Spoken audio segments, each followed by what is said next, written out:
Assalamualaikum, selamat datang di Puskesmas Senjuwiring. Perkenalkan, saya Dr. Sali yang bertugas di Puskesmas Senjuwiring.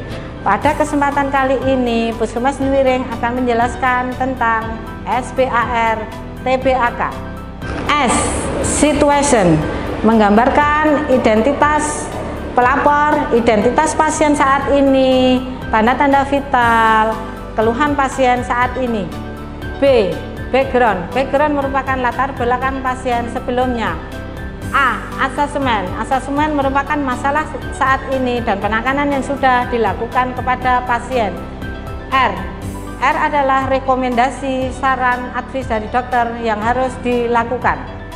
TBAK, tulis, baca, dan konfirmasi, di mana petugas jaga perawat akan menulis, membaca ulang, dan konfirmasi mencocokkan lagi kepada dokter sesuai saran yang dianjurkan.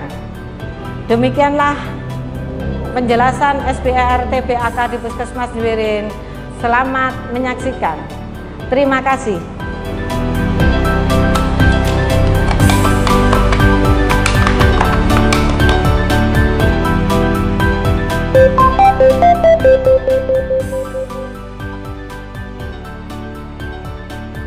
Assalamualaikum dokter. Waalaikumsalam Mbak. Selamat pagi dokter. Perkenalkan, saya Rini, perawat jaga ranap di Puskesmas Senjuwiring pagi ini. Ini benar dengan Dokter Solihatun? Benar Mbak. Maaf dokter, izin konsul pasien atas nama Wibisono, umur 17 tahun, laki-laki, alamat Serenan.